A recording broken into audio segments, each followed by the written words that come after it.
The reason why being a dad is so important to me is because I grew up without my dad. Now, let me explain. First and foremost, this is not to bash my dad, and I'm not here to throw him under the bus or nothing like that. I've already forgiven him for myself. I've forgiven everything, the whole situation, all of that. But I have to be honest and say, yes, I did grow up without my dad. No phone calls, no happy birthdays, even to this day, there's no happy birthday, there's no, hey, how you doing? None of that. So what did it teach me? Well, before we go into what it taught me, let's go into how it is for a kid that grows up without an active dad. Now, everybody's situation is different. My situation is I had a dad able to reach me, able to get me, or able to do that, but he just didn't want to, or whatever the reason was, right? It's neither here or there. Everybody's situation is different. Some people have holiday dads, some people have the dads that just come around on the holidays. Some people have dads that see them every few months. Some people have dads they talk to on the phone all the time, but they just don't see them. And then some people have deadbeat dads that just are not around at all. And then some people have dads where they don't even know where their dad is, right? So everybody's situation is unique. For me, I had a dad. We had somewhat of a bond, like when I was younger, maybe 3 years old, 4 years old, 5 years old, maybe 6 years old. Because I do remember there was times that, I would go visit him where he lives, and he would come down and visit over here. I do remember those times. But in the crucial moments or the crucial times in my preteen years and my teen years and my young adult years, I didn't have a dad. Now, I did have a stepfather that I looked up to as a father figure, but anybody that's grown up without a dad knows that your soul knows that that's not your dad.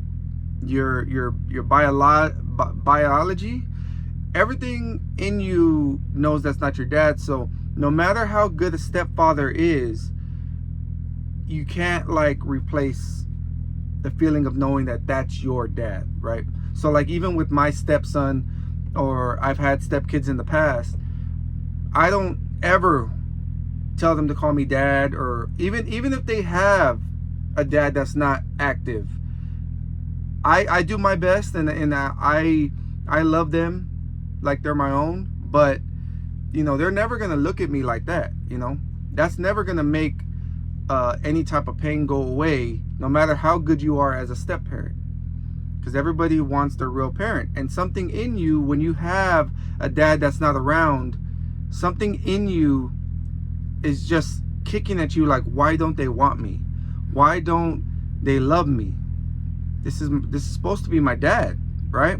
So let's go through what happened, or what happened at least for me as a kid, and what I went through, and even in my young adult years, and how it ended up being resolved later on. So as a kid, it was like a roller coaster.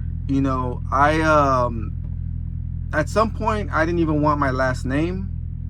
And me and him have the same first name, so I didn't even want my first name. I started calling myself Anthony Gonzalez, right? Which is my stepdad's last name. So I had got to this rebellious, F my dad type of thing.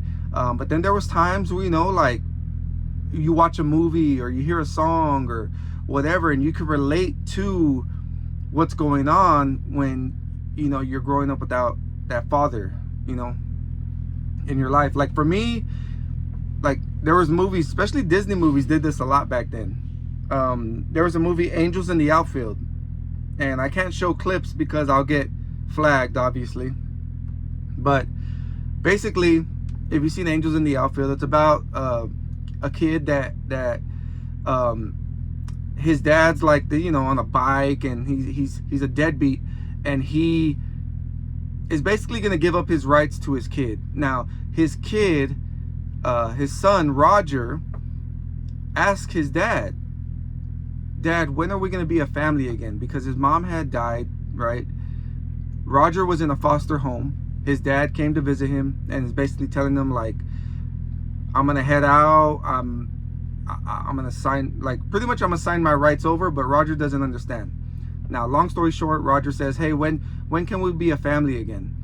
And Roger is a California Angels, the baseball team fan, but the Angels suck like they do nowadays. Now, the Angels suck. They're like in last place.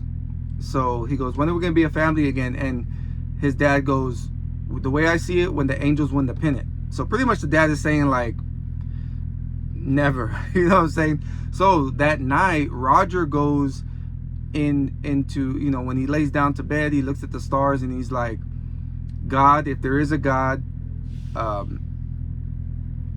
he's basically saying, God, I if you can help the Angels win the pennant, because I'd really like a family, right?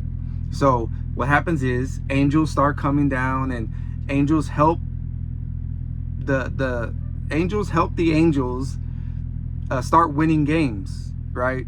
And it's getting really close, and they're about to win the pennant, and he goes to court, and the dad tells him, he goes in the courtroom, and he goes, oh, Dad, hey, he's all happy to see his dad, and his dad goes, I'm sorry, son, or I'm sorry, boy, or whatever, I'm sorry, son. He walks out, and then Roger's just there left crying, and the Angels end up losing that day because Roger wasn't there.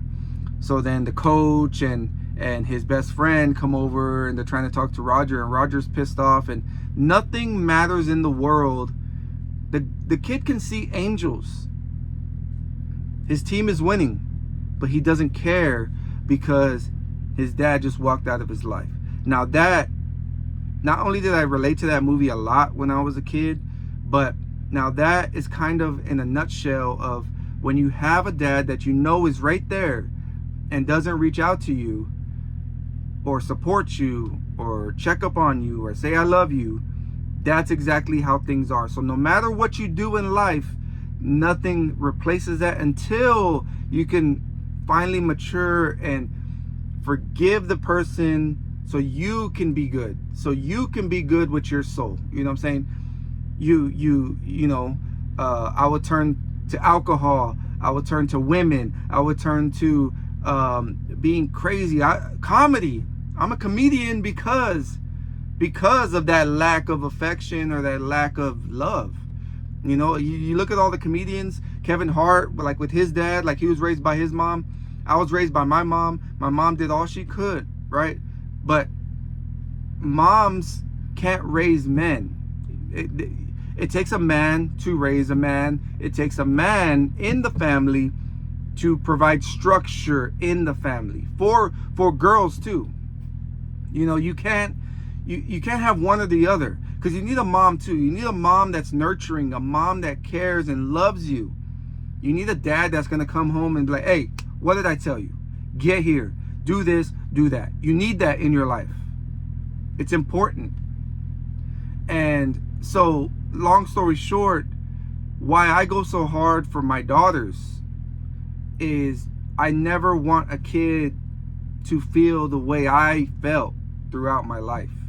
I'm good now. I'm 100% good now because I found a different type of love. I found love within my kids. Being the best dad to them, or trying to be the best dad to them, is what fulfills me. Seeing them happy, seeing them smile, seeing them have fun.